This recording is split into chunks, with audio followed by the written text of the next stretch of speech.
Saudara, semua diberkati hari ini, amin. Baik, Bapak Ibu Saudaraku yang terkasih, dengarkan baik-baik bahwa sesungguhnya Tuhan kita itu, saudara, ya, Dia memiliki rencana yang jauh lebih indah dari apa yang bisa kita pikirkan, kita bayangkan, saudara. Ya, rencana Tuhan itu, saudara, adalah rencana yang membawa saudara kepada masa depan yang penuh dengan apa, saudara? Pengharapan. Masa depan yang indah, masa depan yang baik, masa depan yang cemerlang, masa depan yang saudara bisa menikmati dalam sebuah kebahagiaan. Itulah Bapa kita di sorga.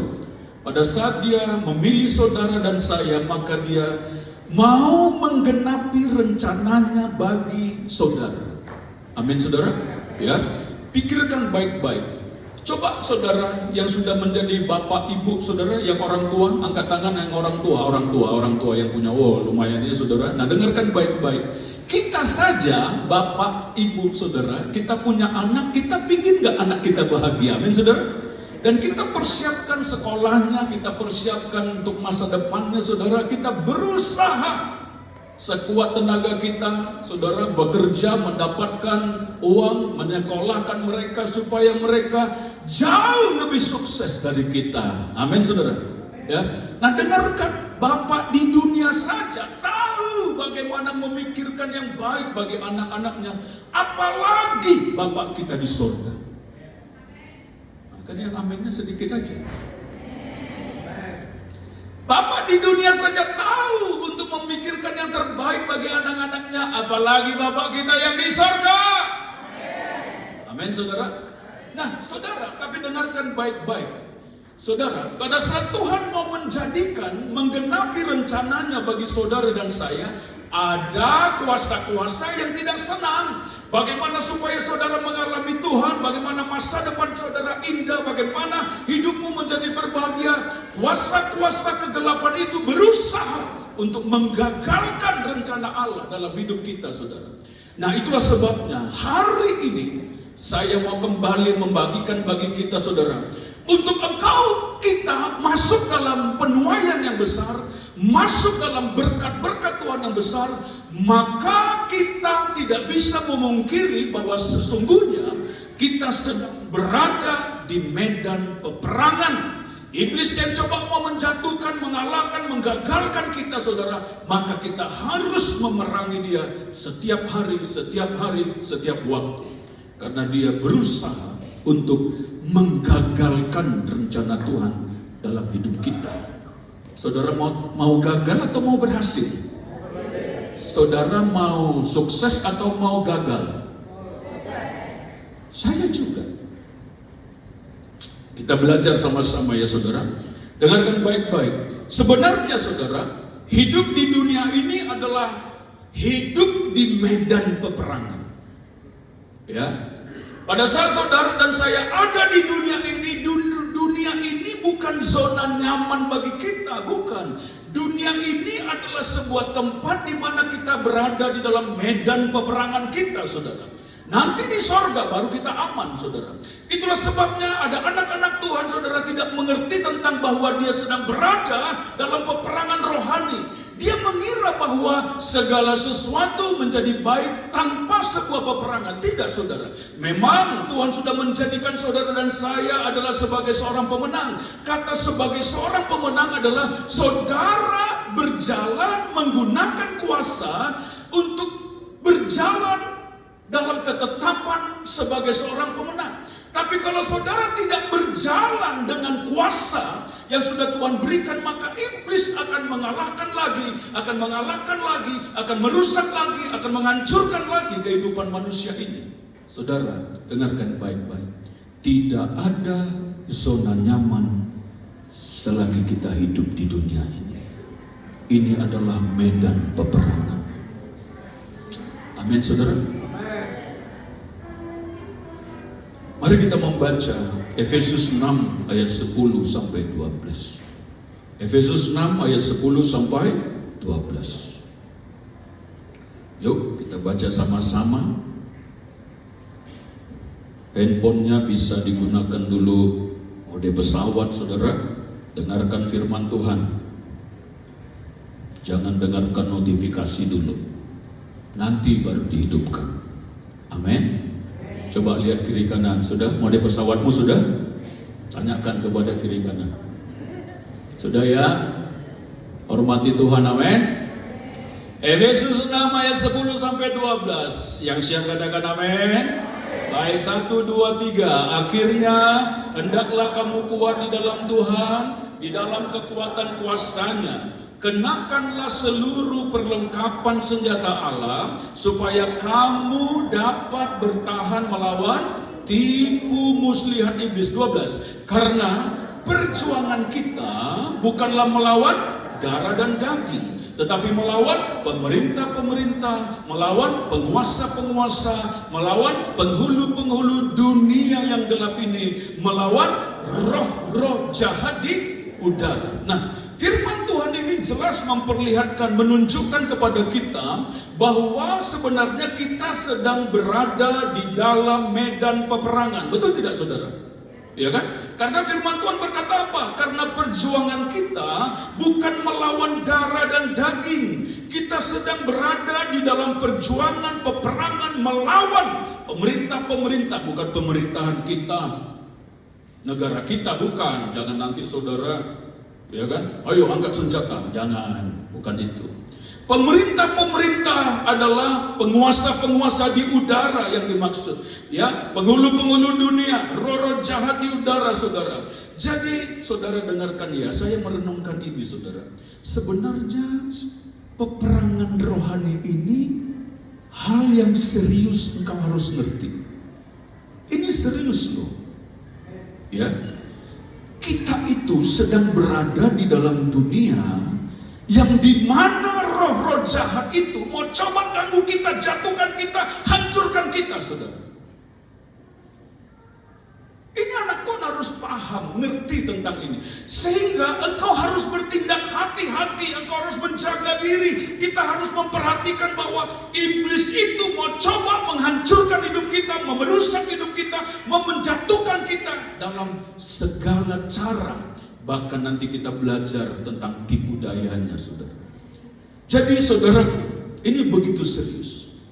Jadi peperangan kita bukan melawan darah dan daging. Darah dan daging ini manusia maksudnya. Kita bukan melawan manusia, kita bukan melawan pemerintah yang ada di bangsa kita, di kota kita. Bukan. Kita sedang melawan roh-roh jahat di udara, kata firman Tuhan. Ya. Kita nggak bisa lihat dengan mata jasmani kita, ada roh jahat. Tapi di alam roh, dia ada. Ingat nggak saudara, ada waktu Daniel, saudaraku, berdoa 21 hari, dia mohon petunjuk Tuhan, saudara, dia berpuasa dia 21 hari, lalu Tuhan perintahkan malaikat Gabriel untuk menyampaikan pesan kepada dia. Siapa yang menghalangi? Penguasa Persia. Ya, penguasa Persia. Persia itu yang sekarang itu yang sedang perang dengan Israel. Itu Persia sekarang. Persia. Lalu turunlah siapa, saudara? Jadi pada saat malaikat Gabriel mau menyampaikan pesan kepada Daniel, dia dihalangi oleh penguasa Persia di atas sana, di wilayah atas sana, saudara. Penguasa pemerintahan di sana, saudara. Ya kan? Lalu datanglah siapa, saudara? Malaikat Mikael. Ini Gabriel dan Mikael. Ya. Malaikat apa tadi? Mikael ini adalah malaikat perang. Lalu dia ambil alih peperangan, ya kan? Dia lawan semua penguasa Persia. Gabriel turun untuk menyampaikan pesan. Nah, ini firman Tuhan. Artinya apa, saudara? Di alam roh ini, di udara ini ada peperangan-peperangan. Nah, kalau kita tidak mengerti, maka dia akan merusak kita, menjatuhkan kita, merusak rumah tangga kita, merusak keluarga kita, merusak bisnis kita, menghancurkan keuangan kita. Dia ingin supaya saudara dan saya itu hancur.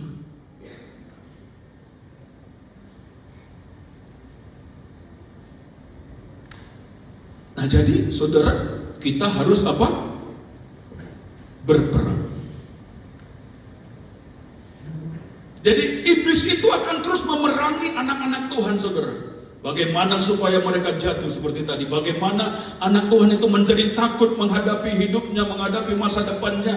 Bagaimana dia menjadi malas, santai dan tertipu, tidak berbuat apa-apa untuk kerajaan Allah, tidak berbuat apa-apa untuk kekekalan hidupnya, saudara. Dia ditipu, dia diperangi terus-menerus oleh kuasa kegelapan. Kalau saudara, dia berhasil memerangi kita, maka hidup kita ini pasti rusak. Tapi dengarkan baik-baik. Tuhan pada saat memanggil saudara, coba tadi, apa itu saudara? Ayat 10. Akhirnya hendaklah kamu kuat di dalam Tuhan, di dalam apa? Kekuatan kuasanya. Dengarkan, iblis tidak akan bisa mengalahkan saudara pada saat saudara dan saya kita berada di dalam lingkupan kuasa Tuhan. Ya, di dalam hidup kita ada siapa? Ada Yesus. Nah, pada saat Yesus menjadi penguasa dalam diri kita, maka iblis tidak akan bisa berkuasa atas diri kita. Pada saat Yesus menjadi dominan, menguasai hidup kita, penguasa tunggal dalam hidup kita, maka dia akan melingkupi kita dengan kuasanya dan iblis tidak akan berhasil ya mau menjatuhkan kita. Nah, saudara, kata berperang itu adalah saudara, firman Tuhan tadi berkata saudara apa? Ya, kenakanlah seluruh senjata Allah ya 11 supaya kamu dapat bertahan melawan tipu muslihat iblis. Nah, saudara, saya mau bagikan begini. Kata melawan, ya, melawan. Melawan itu berarti sebuah tindakan untuk menyerang. Melawan bukanlah sekedar sebuah kehidupan yang bertahan, saudara, tetapi dia bertindak untuk mengalahkan lawan. Siapa yang pernah kelahi di sini? Pernah kelahi enggak, saudara? Pernah berantem, tumbuk-tumbukan, pernah? Saya dulu waktu SMP pernah. Sebelum saya ngerti tentang Tuhan. Wah, sedikit saya tersinggung, saudara. Kenapa kamu? Berantem kita. Jadi dia pernah curi anjing kami, si Blacky namanya. Blacky, wah ini anjing pintar. Dia curi, saudara, ya kan, ketahuan sama saya. Di sekolah saudara saya, sini kamu sini. Kamu curi anjing ya? Kenapa rupanya? Katanya. Wah, kenapa rupanya? Macam-macam. Pulang sekolah ya. Berani kamu pulang sekolah kita? Ayo, katanya. Wah, pulang sekolah saudara, janjian untuk berantem. Udah berkelahi kami di lapangan. Nah, maksudnya begini. Pada saat kita berperang, pada saat kita melawan, kita tentu melawan untuk apa? Menang. Pada saat kita melawan, saudara, berarti perlawanan itu adalah sebuah peperangan, sebuah penyerangan. Jadi dengarkan baik-baik.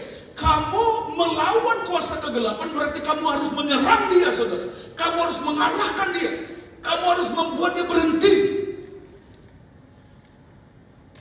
Nah, kebanyakan anak-anak Tuhan tidak mengerti ini, lalu dia hanya doa, minta berkat, doa, minta Tuhan jaga.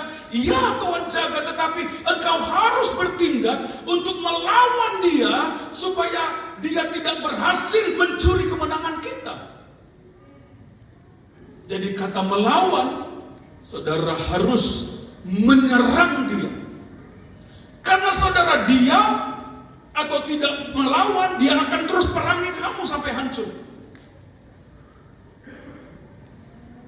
Itu makanya banyak rumah tangga anak Kristen, orang Kristen tuh rusak, jadi kacau. Kenapa? Kenapa bisa? Coba pikirkan.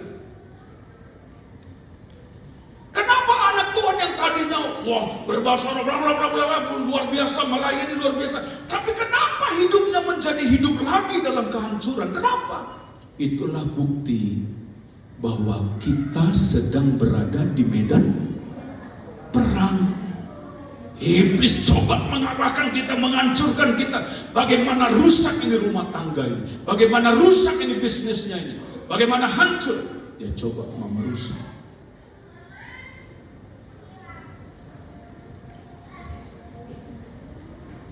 Jadi lawan dia. Coba baca ya 1 Petrus 5 ayat 8 sampai 9.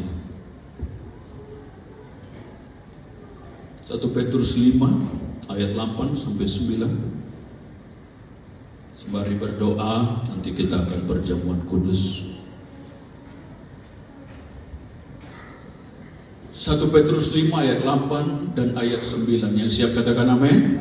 1, 2, 3. Sadarlah dan berjaga-jagalah. Lawanmu si iblis berjalan keliling sama seperti singa yang mengaum-ngaum dan mencari orang yang dapat ditelannya. Ayat 9. Lawanlah dia dengan iman yang teguh, sebab kamu tahu bahwa semua saudaramu di seluruh dunia menanggung penderitaan yang sama. Amin saudara. Sadarlah kamu, kata firman Tuhan, berjaga-jagalah kamu. Lawanmu si iblis, musuhmu. Lawan itu musuh. Lawanmu si iblis, dia keliling mau menjatuhkan kita, mau menelan kita. Tapi ayat 9 berkata, lawanlah dia. Jadi kita disuruh apa? Melawan. Jadi kalau ada sesuatu yang cuma merusak rumah tangga kita, mau menipu kita, maka lawan dia. Ya. Berarti apa? Tidak ada kata damai dengan kuasa kegelapan. Tidak ada kata gencatan senjata dulu dengan kuasa kegelapan atau roh-roh jahat. Gak ada gencatan senjata. Betul? Jangan kamu bilang, please, kita gencatan senjata dulu dah. Capek aku nih. Jangan. Iblis itu gak pernah punya pikiran yang baik untuk kita. Karena dia gak bisa melawan Tuhan. Dan dia rusak ciptaan Tuhan yang mulia ini. Supaya Tuhan itu sedih gitu loh kalau kita kalah. Jadi firman Tuhan berkata, berarti saudara, kata lawan itu berarti lawan dia dengan iman yang teguh. Berarti tidak ada kata damai, tidak ada kata gencatan senjata dengan kuasa-kuasa kegelapan. Ya, firman Tuhan memerintahkan kita untuk melawan iblis, bukan untuk berdamai dengan dia. Karena kita tahu maksudnya apa, kita tahu dia mau merusak kita. Nah, tetapi iblis ini saudara, pada saat dia memerangi saudara dan saya, dia tidak datang dengan tanduknya. Betul saudara? Ya kan, dia tidak datang dengan seperti apa itu ya, yang orang-orang apa itu, yang musik-musik, penyanyi-penyanyi yang penyembah setan itu saudara, dengan tampilan gaya setannya itu saudara. Iblis gak datang seperti itu. Dengan cara bagaimana dia datang? Coba perhatikan saudara, buka lagi, tolong buka dengan cepat saudara yang tadi apa itu, Efesus 6 tadi saudara. Ayat 11 berkata, kenakanlah seluruh perlengkapan senjata Allah supaya kamu dapat bertahan melawan apa? Melawan apa? Jadi iblis punya jurus untuk memerangi kita, untuk menjatuhkan kita adalah dengan apa? Tipu daya. Kalau dia datang dengan tanduknya, kita bilang dalam nama Yesus. Betul tidak saudara? Tetapi dia datang dengan cara yang halus untuk menipu kita. Ya. Jadi sebenarnya saudara, iblis itu berperang dengan kita dengan cara menipu pikiran kita. Dia mau menipu kita seolah-olah pikiran itu adalah pikiran yang benar. Jadi peperangan kita sebenarnya, medan peperangan ini ada di mana pertama-tama? Di pikiran. Kalau kamu menang dalam pikiranmu, maka kamu akan menang dalam kehidupanmu. Tapi kalau iblis berhasil untuk menipu kita dalam pikiran kita, seolah-olah itu benar, maka kita sudah dihancurkan. Coba kita pelajari, yuk kita buka pelajaran dari kisah ular di Taman Hawa, di Taman Eden. Kejadian 3 ayat 1 sampai 7. Kejadian 3 ayat 1 sampai 7.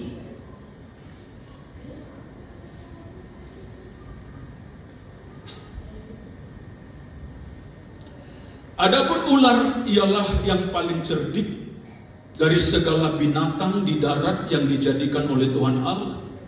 Ular itu berkata kepada perempuan itu, tentulah Allah berfirman, ya. Ular yang dimaksud ini ular yang dipenuhi dengan iblis tadi yang sudah jatuh ke bumi. Tentulah Allah berfirman, semua pohon dalam taman ini jangan kamu makan buahnya, bukan? Iblis itu dia masuk ke dalam pikiran Hawa, lalu dia berkata, tentulah Allah berfirman, semua pohon dalam taman ini jangan kamu makan buahnya, bukan? Semua buah dalam taman ini, pohon ya, dalam taman ini buahnya itu jangan kamu makan semuanya. Dia coba mau mengganggu, merusak pikiran saudara. Hawa waktu itu masih ngerti. Lalu dia berkata, sahut perempuan itu ayat 2, apa katanya kepada ular itu? Buah pohon-pohonan dalam taman ini boleh kami makan, tetapi tentang buah pohon yang ada di tengah-tengah taman, Allah berfirman apa? Jangan kamu makan atau kamu raba buah itu, nanti kamu mati. Ya. Nah, pada saat dia tahu firman, iblis coba terus berusaha untuk menipu dia supaya pikirannya ini tidak berpegang pada firman. Ngerti gak saudara? Ya kan? Nah, ayat 4 berkata apa? Coba buka ayat 4. Tetapi ular itu berkata kepada perempuan itu, sekali-kali kamu tidak akan mati. Tuh disuntiknya. Sekali-kali kau gak akan mati. Loh, firman Tuhan bilang apa? Kalau kamu makan, kamu akan mati. Tapi iblis suntik pikirannya. Dia mau menipu perempuan itu, saudara, manusia itu. Sekali-kali kau gak akan mati kalau kau makan. Dilanjutkannya saudara. Tetapi Allah mengetahui, ayat 5. Pada waktu kamu memakannya, matamu akan terbuka dan kamu akan menjadi seperti Allah. Tahu tentang yang jahat, yang baik dan yang jahat. Kamu menjadi seperti Allah. Wow, masuk tuh tipuan tuh. Nah, dengarkan baik-baik. Iblis itu berperangnya bukan tunjukkan tanduk-tanduk, saudara. Tapi dia berperang bagaimana anak ini bisa jatuh. Bagaimana manusia ini bisa jatuh. Bagaimana anak Tuhan ini bisa jatuh. Maka dia tanamkan pikiran yang seolah-olah itu benar.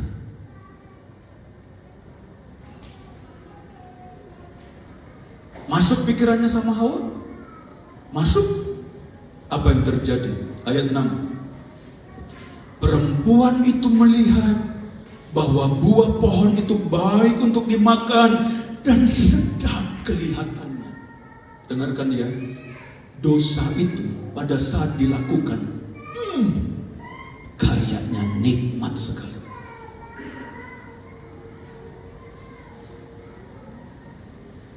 Dia melihat bahwa pohon itu baik, buahnya baik untuk dimakan, sedap kelihatannya.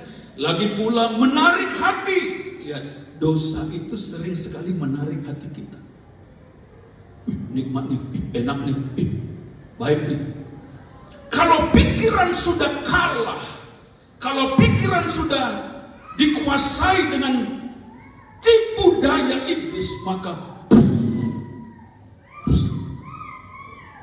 lalu ia mengambil dari buah itu dan dimakannya.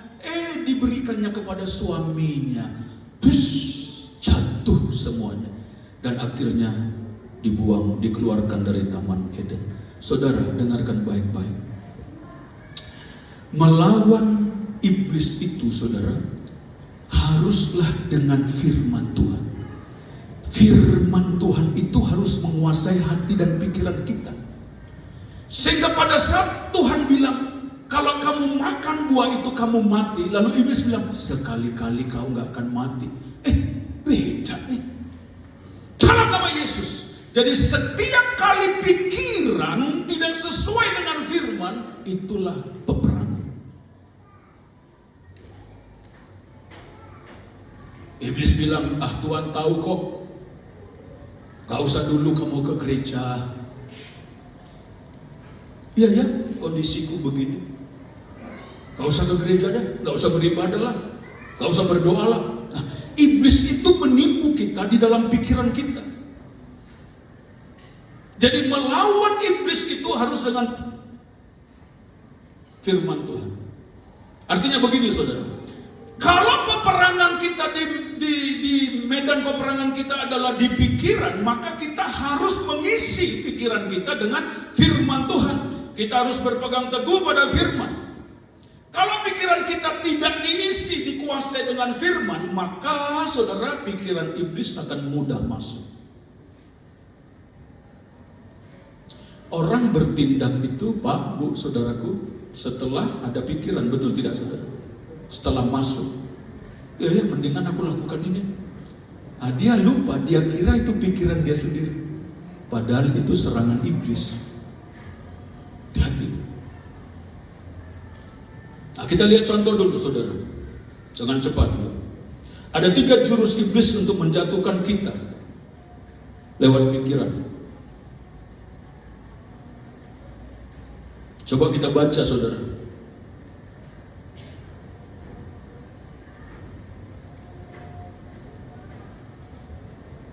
Matius 4.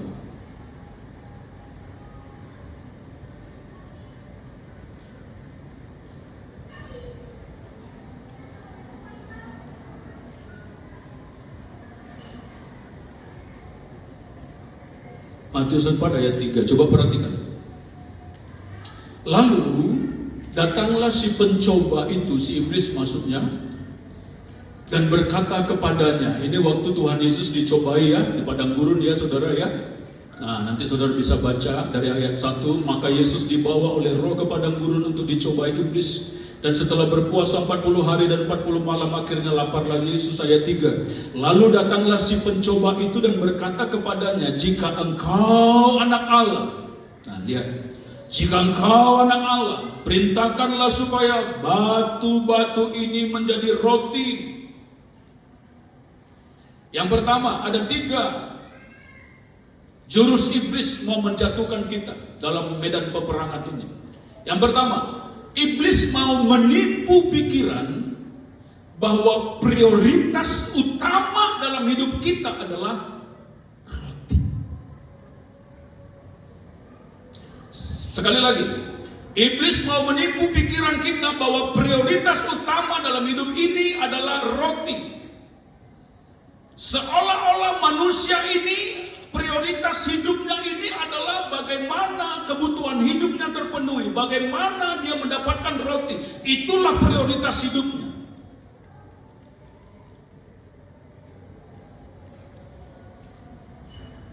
Roti berbicara tentang kebutuhan hidup.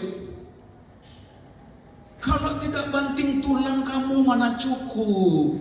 Kalau kamu nggak benar-benar cari duit kamu yang mana cukup. Ngapain sih, tunggu dulu lah. Kalau kau sudah jadi kaya maka kamu bisa beribadah.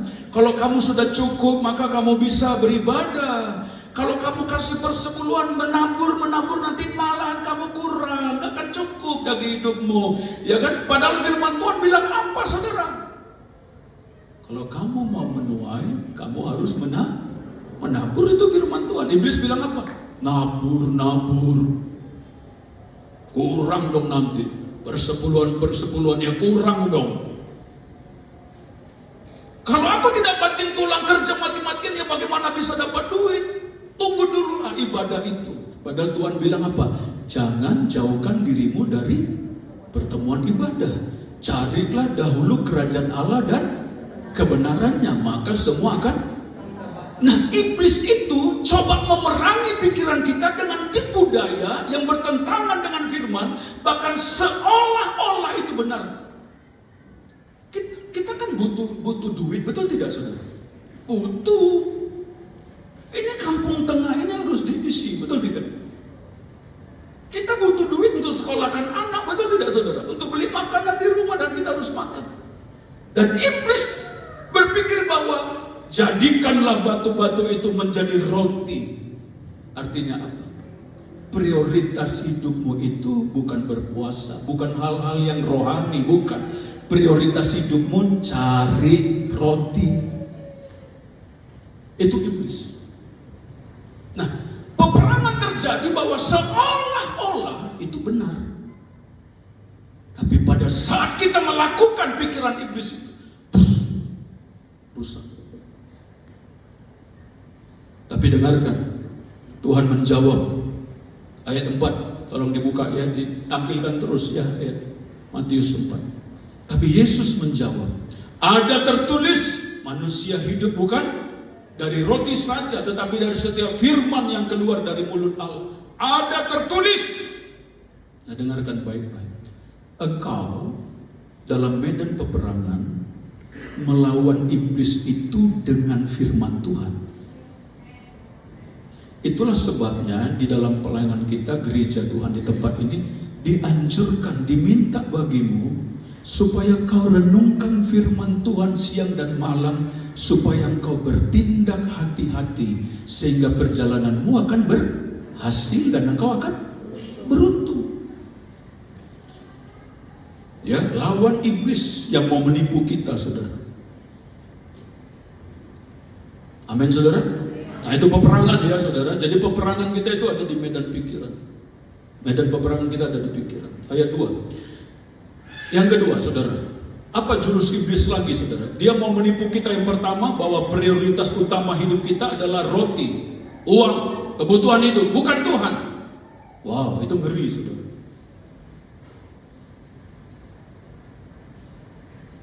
Ayat yang kedua, iblis mau menipu pikiran kita bahwa walaupun berbuat dosa, Tuhan tetap mengasihi dan menopang kita. Baca ayat 6-7. Tolong dibuka. Set. Ayat 6-7. Ayat 5. Kemudian iblis membawanya ke kota suci dan menempatkan dia di bubungan bait Allah. Lihat, di bubungan bait Allah. Ini berbicara hal yang rohani. Bait Allah. Anak-anak Tuhan ada di bait Allah. Ngerti ya, saudara? Ayat 6, perhatikan. Lalu ia berkata kepadanya, jika engkau anak Allah, jatuhkanlah dirimu ke bawah. Sebab ada tertulis mengenai engkau, ia akan memerintahkan malaikat-malaikatnya, dan mereka akan menatang engkau atau menopang engkau di atas tangannya, supaya kakimu jangan terantuk kepada batu. Betul, itu ada ayat firmannya ada. Engkau akan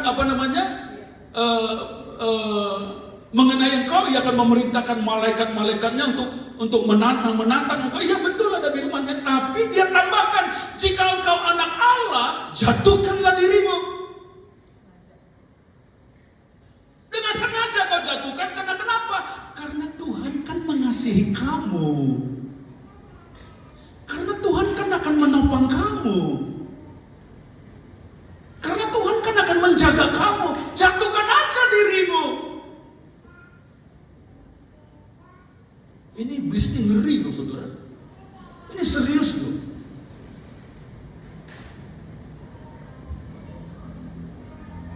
Dia kutip ayat, saudara, ya kan? Seolah-olah itu benar, memang benar ayat ini. Tapi dia tambahkan, dia plesetin sedikit. Jatuhkanlah dirimu ke bawah.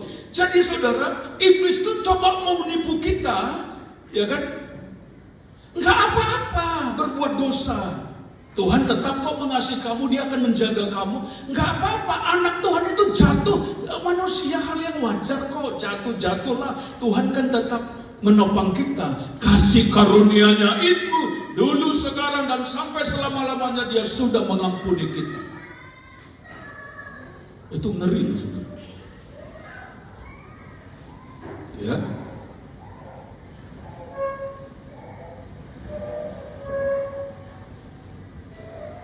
Jatuh aja dulu, nanti minta ampun lagi sama Tuhan.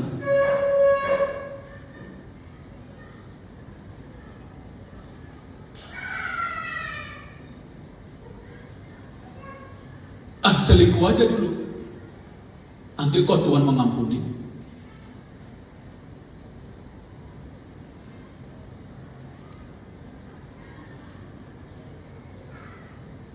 Ya, Tuhan mengampuni.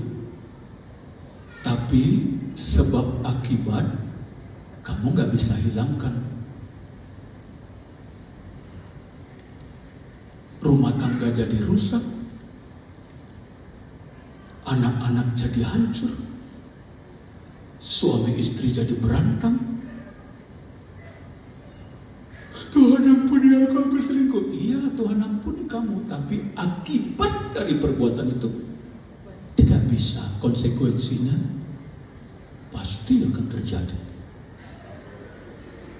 Daud anak Tuhan, raja, tapi dia berselingkuh. Apa konsekuensinya? Coba baca nanti. Salomo meniduri itu gundik-gundiknya di hadapan rakyat Israel itu. Absalom. Ya, Salomo, mengerikan. Dia punya 300 istri dan 700 gundik. Bagaimana menghabiskan itu? Mengerikan. Keluarganya hancur, rusak. Tapi dia diampuni Tuhan kan? Ya, tapi konsekuensi dari itu pasti terjadi. Nah, iblis ini coba mau nipu kita. Jatuh aja kau dalam dosa, nanti Tuhan ampuni. Dia nggak memberitahukan kalau kau jatuh dalam dosa, nanti kamu akan begini loh, hancur loh. Nggak pernah dia kasih tahu itu. Curi-curi aja kau dulu, curi-curi. Nanti kamu akan mendapatkan hasil yang besar. Didengarkan baik-baik ya. Ini saya kasih tahu nih, brother, dengarkan baik-baik. Kalau kamu bekerja, bekerjalah dengan jujur. Karena orang jujurlah yang akan dinaikkan oleh Tuhan. Kalau kau bekerja dengan tidak jujur, lalu kau berusaha untuk mendapatkan berkat yang kau kira dengan tipu, bohongin atasan, bohongin orang saudara, kamu tuh pasti akan mandek. Karena Tuhan itu gak mungkin bisa ngangkat orang yang tidak sesuai firman. Hal sekecil pun kalau kau sembunyikan, kamu bermain dalam perkara yang tidak jujur, kamu gak akan bisa naik.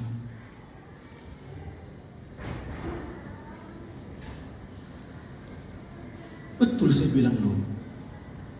Iblis tuh ya, coba ini kebutuhanmu banyak. Ini lakukan ini aja. Ini tipu aja, nggak usah jujur sedikit nggak apa-apa lah. Minta ampun kepada Tuhan. Saudara bisa bayangkan, kamu makan duit yang tidak jujur, kamu kasih anak istri.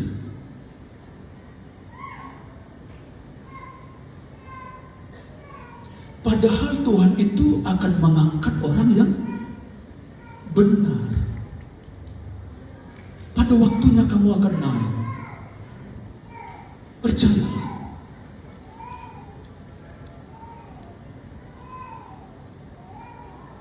Nah, iblis itu coba menipu kita. Dia coba mau menghalalkan dosa dengan alasan bahwa Tuhan tetap mengasihi kita.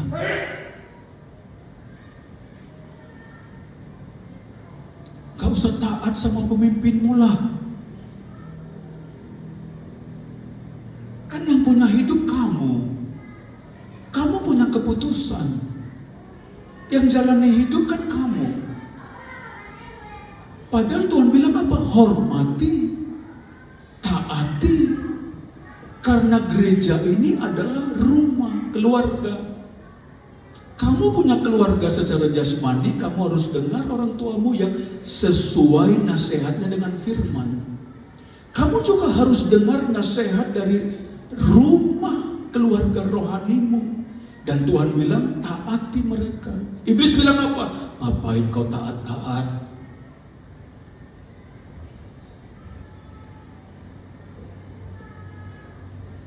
Itu sering terjadi. Kita ini harus ngerti bahwa kita sedang dalam medan peperangan. Firman Tuhanlah yang kamu pegang, yang akan membawa kamu naik. Betul saya bilang. Aku ngomong gini, kami udah lewat masa-masa sukar. Mungkin levelnya lagi yang Tuhan berikan yang baru. Tapi gak punya uang beli susu, kami udah lewati. Aku bukan bicara sembarang. Iblis mau menggoda saya untuk tinggalkan pelayanan, ada. Air mata saya keluar. Dengan kekuatan saya gak kuat.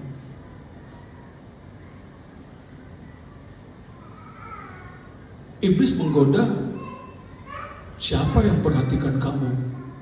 Anak-anakmu itu gak perhatikan kamu. Nah, anak rohani maksudnya.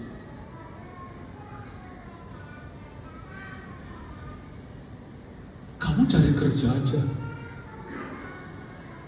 Pelayanan itu nomor 2.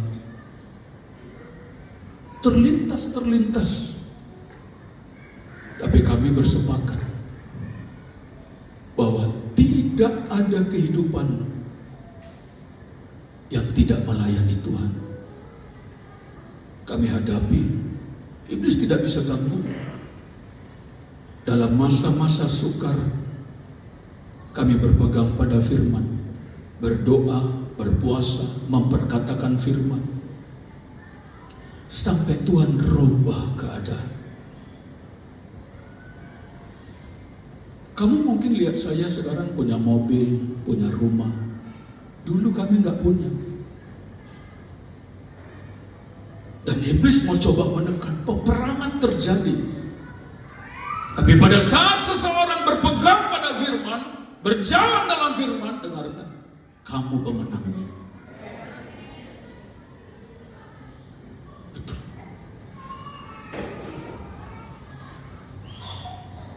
Jadi jangan mau ditipu iblis. Amin saudara, jatuhkan aja dirimu. Jangan.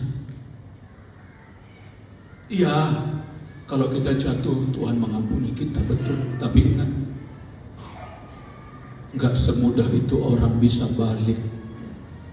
Iblis coba mau bunuh dia, mencuri. Pencuri datang untuk apa katanya? Mencuri, membunuh, dan membinasakan. Jangan main-main ya. Ini adik-adik yang kalau kamu ada pacaran, jaga dirimu. Ngobrol aja, minta doakan, udah.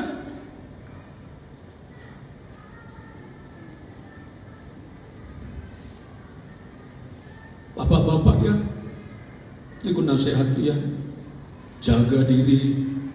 Kalau dinas keluar kota, hati-hati. Banyak kuntilanak. Ibu-ibu juga, itu teman-teman rekan kerja itu mau goda-goda loh. Hati-hati. Tapi kalau kita berjalan, suami istri berjalan dalam firman, semua akan terjaga. Amin saudara? Ya, pegang firman.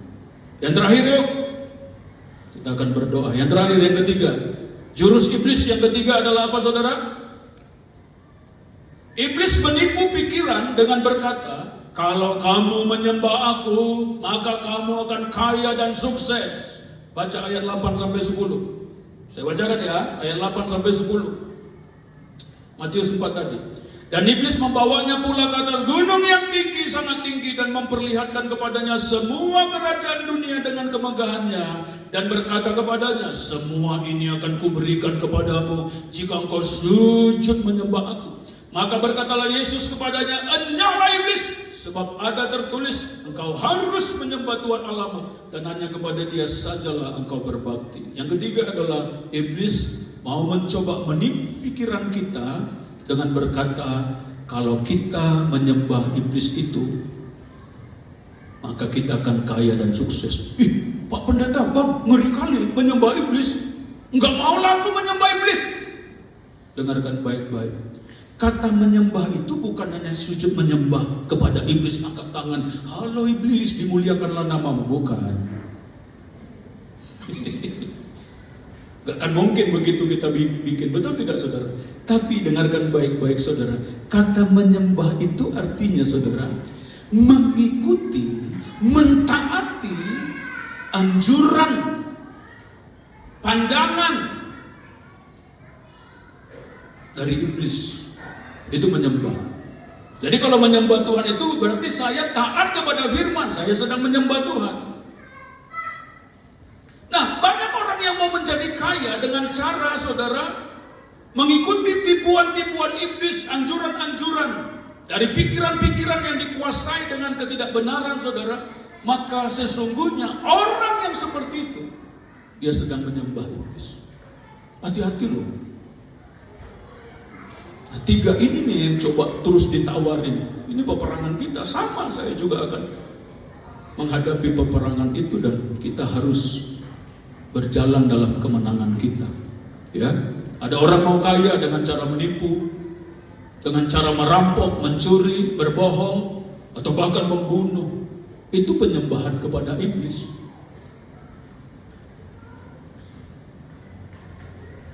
Ada orang lagi yang kalau pernah dengar yang ke Gunung Kawi, ada orang datang ke dukun supaya kaya, pelihara.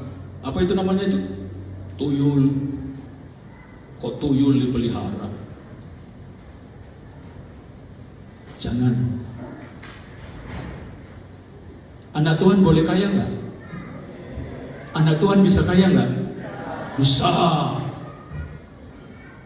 Tuhanlah yang memberikan kekuatan kepada kita untuk memperoleh apa? Kekayaan. Jadi anak Tuhan boleh kaya?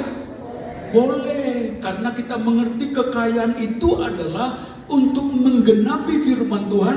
Lewat itu semuanya kita bisa jadi berkat. Semakin jadi berkat. Jadi minta kamu supaya diberkati Tuhan lebih lagi, supaya kita jadi berkat lebih lagi. Amin. Ya, Tuhanlah yang menjadikan kita kaya. Tapi jangan kejar kekayaan. Lakukan aja kekuatan untuk bekerja, kekuatan untuk mengelola, kekuatan untuk memberi. Lakukan saja.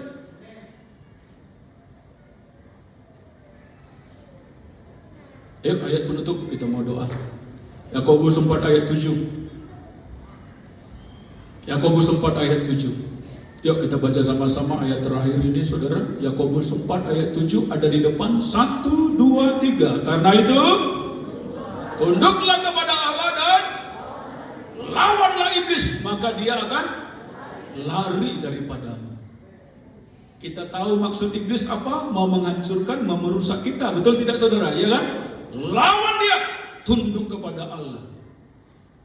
Kalau sempat sudah jatuh, segera minta ampun kepada Tuhan.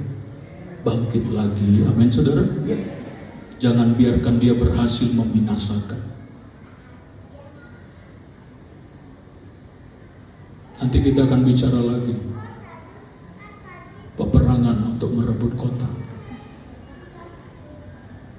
Peperangan kita bangun doa. Nanti kita belajar itu. Ya. Nah ini dulu. Jadi saudara, jangan ada lagi anak-anak Tuhan yang saudara kena tipu oleh pikiran-pikiran iblis. Ya, apa pikirannya tadi saudara? Pertama tadi apa saudara? Ya, bahwa prioritas utama apa? Roti. Jangan mau ditipu. Tuhan prioritas utama kita.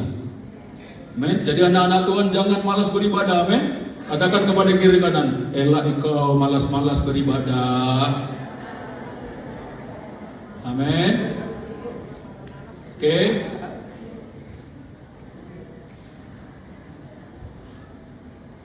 Kenapa nggak ibadah? Aduh. Repot Pak Pendeta. Repot kenapa?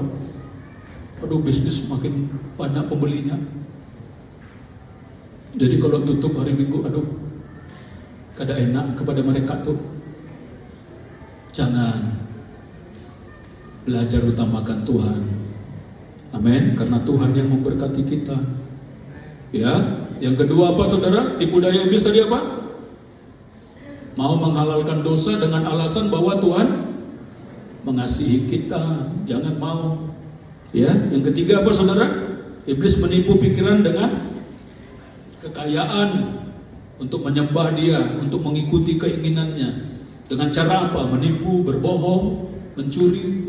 Jangan ya, ini saya kasih tahu ya, saya nasihati kamu seperti tadi saya ingatkan sekali lagi, dengarkan. Bekerjalah dengan jujur. Hak orang berikan. hak kita ambil.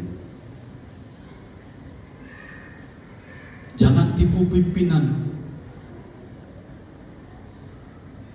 2 dibilang 1 dibilang 2.